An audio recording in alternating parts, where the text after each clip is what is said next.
Hi hello welcome to TV 24.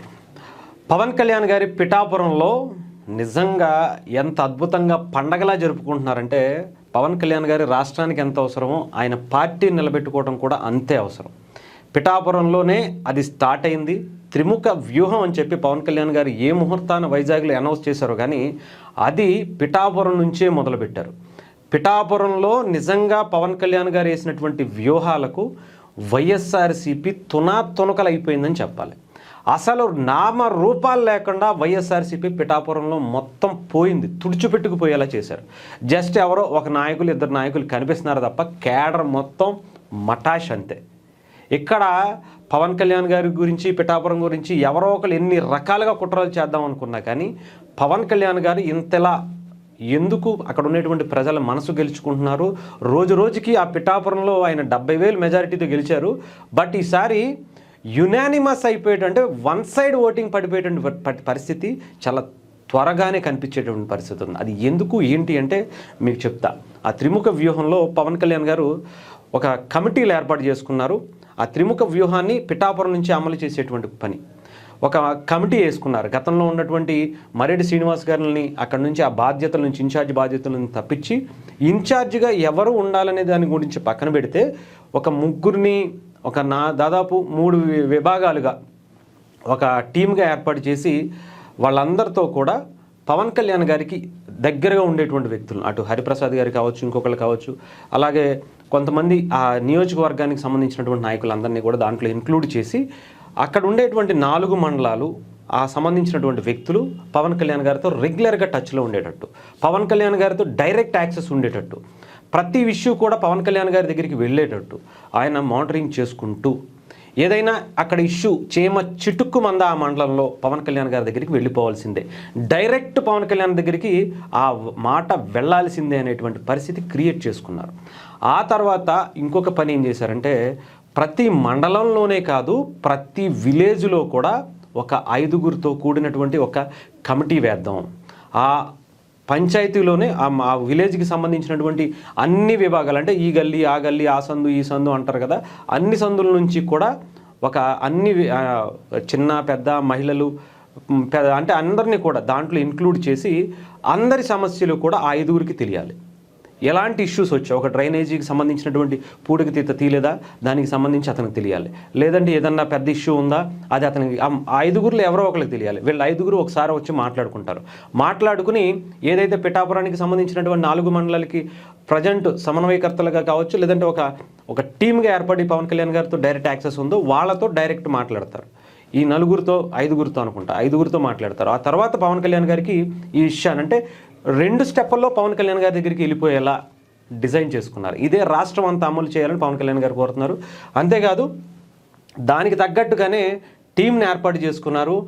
Pithapuram చెప్పాలంటే team త్రిముఖ వ్యూహం పిఠాపురానికి సంబంధించినటువంటి కమిటీల కోలాహలం. నిన్న రామ్ తాళ్ళూరి గారు జనసేన పార్టీ ప్రధాన కార్యదర్శిగా ఆయన ఛార్జ్ తీసుకున్న తర్వాత దూసుకుపోతున్నారని చెప్పాలి. చాలా తక్కువ టైంలోనే రామ్ తాళ్ళూరి గారు బ్రాండ్ అంటే ఏంటో చూపిస్తున్నారు, ఆయన పనితీరు అంటే ఎలా ఉంటుందో చూపిస్తున్నారు. గతంలో ఆయనకి తెలంగాణలో అంత అవకాశం వచ్చినా కూడా ఎందుకో ఆయన అంత అగ్రెసివ్గా వెళ్ళలేకపోయారు. బట్ ఇప్పుడు అంటే అంత అఫీషియల్గా ఉండేటువంటి పదవి అనుకోవచ్చు, లేదంటే ఆయనకు ఉండేటువంటి సినిమాలు ప్రొడ్యూసర్లు కావచ్చు, లేదంటే ఆయనకు ఉన్నటువంటి బిజినెస్లు కొంచెం ఆ గ్యాప్ ఎక్కువగా ఆయన ఫిల్ చేయలేకపోయారు. బట్ ఇప్పుడు మాత్రం దూసుకు వెళ్తున్నారు పవన్ కళ్యాణ్ గారి ఆదేశాలతో. ఇప్పటి వరకు ఎవరికి ఇవ్వనటువంటి అవకాశాన్ని రామ్ తాళ్ళూరి గారికి ఎందుకు ఇచ్చారనేది కూడా మనం గుర్తించాలి. దాని గురించి ఇంకొక సపరేట్ వీడియో చేస్తా. ఇకపోతే కనుక పిఠాపురంలో గౌరవ ఉప ముఖ్యమంత్రి జనసేన పార్టీ అధినేత పవన్ కళ్యాణ్ గారు ఎమ్మెల్యేగా ప్రాతినిధ్యం వహిస్తున్నటువంటి పిఠాపురం నియోజకవర్గంలో క్షేత్రస్థాయి పార్టీని బలోపేతం చేసేలా పార్టీ కోసం ఎన్నో ఏళ్లుగా కష్టపడుతున్నటువంటి జన సైనికుల నాయకత్వ బాధ్యతలు అప్పకిచ్చి పార్టీలో నవనాయకత్వాన్ని నింపేలా నిన్నటి నుంచి చెబ్రోల్లోని జనసేన పార్టీ కార్యాలయంలో పార్టీ ప్రధాన కార్యదర్శి రామ్ తాళ్ళూరి గారి ఆధ్వర్యంలో కమిటీల నియామకం ప్రారంభం అయ్యాయి. జనసేన అధినేత పవన్ కళ్యాణ్ గారి ఆదేశాల మేరకు సొంత నియోజకవర్గంలో వార్డు బూత్ గ్రామస్థాయి కమిటీల నియామకం ప్రక్రియలో భాగంగా మంగళవారం నాడు పిఠాపురం రూరల్ మండలంలో గోకివాడ, కుమారపురం, జల్లూరు, మల్లం, గ్రామాలకు సంబంధించినటువంటి ఎంపిక చేయడం, వాళ్ళకి సంబంధించినటువంటి దాన్ని ఎంపిక చేయడం జరిగింది. తొలిసారి పార్టీ కమిటీల నియామకంపై ఓటింగ్ ప్రక్రియ ద్వారా స్థానిక జన సైనికులచే ఎంపిక కొనసాగాయి. ఈ 4 గ్రామాల్లో పరిధిలో 34 వార్డులు, 12 బూతులకు 4 గ్రామాలకు ఇన్ఛార్జీలు ఎన్నుకున్నారు. ఎన్నికైన వారందరికీ పార్టీ ప్రధాన కార్యదర్శి రామ్ తాళ్ళూరి గారు నియామక పత్రాలు అందజేశారు. వారి చేత ప్రమాణ స్వీకారం చేయించి బాధ్యతలు అప్పగించడం జరిగింది. క్షేత్రస్థాయిలో పార్టీని బలోపేతం చేసేలా పార్టీ అధినేత పవన్ కళ్యాణ్ గారి ఆశయ సాధన కోసం రాష్ట్ర వ్యాప్తంగా ముఖ్యంగా పిఠాపురం పరిధిలో చేపట్టినటువంటి అభివృద్ధి సంక్షేమ కార్యక్రమాలు ప్రజల్లోకి బలంగా తీసుకువెళ్లాలని, వారి పరిధిలో ప్రజలకు సమస్యలను ఎప్పటికప్పుడు పార్టీ పై స్థాయికి నాయకత్వం సంబంధించినటువంటి అధికారుల దృష్టికి తీసుకువెళ్లాలని, సమస్యలు పరిష్కారానికి కృషి చేయాలని సూచించారు. ఈ సందర్భంగా వందలాది మంది జన సైనికులు ఉత్సాహంగా కమిటీ ఎన్నికల్లో పాల్గొన్నారట. సభ్యులు ఎన్నుకున్నటువంటి కమిటీ బాధ్యత ఇచ్చినటువంటి తమ గౌరవించినందుకు జనసేన పవన్ కళ్యాణ్ గారికి ధన్యవాదాలు తెలిపారు. ఇవన్నీ కూడా 4 రోజులతో పాటు ఇవన్నీ 48 గ్రామాలకు కూడా ఇదే తరహాలో కమిటీలు కూడా వేస్తారట.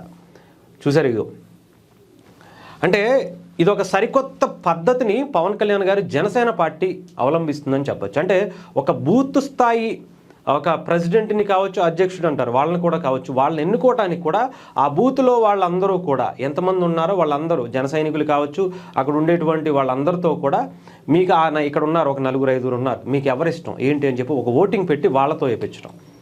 ఇది నాకు తెలిసి మన భారతదేశంలో ఎవరూ చేయలే. ఏదో పార్టీ అధ్యక్షుడిని ఎన్నుకోవడానికో జిల్లా అధ్యక్షుడిని ఎన్నుకోవడానికో చేస్తారు, కానీ ఒక బూత్ కమిటీకి సంబంధించినటువంటి వ్యక్తిని కూడా ఎన్నుకోవటానికి ఈ ఎలక్షన్ అంటే ఓటింగ్ పద్ధతిని అవలంబించినటువంటి పార్టీ జనసేన పార్టీ. అంటే ఎవరికి ఇబ్బంది కలగకూడదు, పలానా వ్యక్తి గురించి అందరికీ తెలియాలి, అందరూ సమ్మతతోనే అతను ఎన్నుకోవాలి, అతని ద్వారా ప్రతి సమస్య ప్రతి ఇష్యూ కూడా బయటకు వచ్చి వెంటనే క్లియర్ అవ్వాలి. అధికారులు కావచ్చు, లేదంటే పార్టీకి సంబంధించినటువంటి పరిస్థితులు కావచ్చు, అన్నిటి మీద కూడా అవగాహన ఉండేటువంటి పరిస్థితులు క్రియేట్ అవ్వాలనేటువంటిది పవన్ కళ్యాణ్ గారు చూసుకున్నారు. సో చాలా క్లారిటీగా పిఠాపురం నుంచే ఆయన త్రిముఖ వ్యూహాన్ని చాలా బలంగా దూసుకువెళ్తున్నటువంటి వ్యక్తి. ఆ త్రిముఖ వ్యూహానికి సంబంధించినటువంటి సారథిగా రామ్ తాళ్ళూరి గారిని ఆయన అప్పగించినట్టుగా తెలుస్తుంది. ఆయన చాలా దిగ్విజయంగా పూర్తి చేస్తున్నారు. దాదాపు 48 గ్రామాలకు సంబంధించి కమిటీల్లో ఇప్పటికే 4 గ్రామాలకి అయిపోయినాయి. ఇంకా ఆలోచించుకుని ఎంత ఫాస్ట్గా అంటే వెంటనే అప్పటికప్పుడే జరుగుతున్నటువంటి పరిస్థితి ఉంటుంది కాబట్టి అందరూ కూడా అందుబాటులోని 4-5 రోజులు అక్కడ ఉంటున్నారు. ఈవెన్ రామ్ తాళ్ళూరి గారు కూడా ఆయన కూడా అక్కడే మకాం వేసి కంప్లీట్గా అసలు ఇక్కడ ఈ ఇష్యూ ఉందని తెలిసేలా ప్రతిదీ కూడా కమిటీలో ఉండేటువంటి వ్యక్తులకి పవన్ కళ్యాణ్ గారికి అంటే 2 స్టెప్పుల్లో ఈ పద్ధతిని వెళ్ళేలాగా ఆయన బలమైనటువంటి వ్యూహాలతో వెళ్తున్నారు. ఎందుకంటే రీసెంట్గా పవన్ కళ్యాణ్ గారి జనసేన పార్టీకి సంబంధించి ముఖ్యంగా పిఠాపురం నియోజకవర్గానికి చాలామంది ఏదో ఒక విధంగా పవన్ కళ్యాణ్ గారిని ఆయన ఇమేజ్ని తగ్గించాలని, అక్కడ ఉండేటువంటి ప్రజల్ని అక్కడ ఏదో జరిగిపోతుందనేటువంటి భయాన్ని గురి చేయాలని, కొంత అలజడులు సృష్టించేటువంటి ప్రయత్నం, కులాల పేరుతో మతం పేరుతో ఏదో ఒకటి చేయాలనేటువంటి ప్రయత్నాలు జరుగుతున్నాయి. సో దాని మీద పవన్ కళ్యాణ్ గారు చాలా బలమైనటువంటి ఫోకస్ పెట్టినట్టుగా తెలుస్తుంది. ఇది ఇప్పుడు ఈ పెట్టారని ఎవరో చేస్తారని కాదు, కానీ పార్టీ పటిష్టంగా పవన్ కళ్యాణ్ గారు శాశ్వతంగా పిఠాపురం పవన్ కళ్యాణ్ గారి కోసం మినిమం 1,00,000 మెజారిటీ తగ్గకుండా ఉండేటువంటి పరిస్థితుల్ని పవన్ కళ్యాణ్ గారు ఆయన పనితీరుతోనే మనసుతోనే ఆయన మీద ఇష్టంతోనే వాళ్ళు ఉండేలాగా, ఇష్టంతోనే ఆయన మీద ఆయన అభిమానించేలాగా ఆయన మనసు గెలుచుకుంటున్నారనే ప్రయత్నం అనుకోవచ్చు కూడా.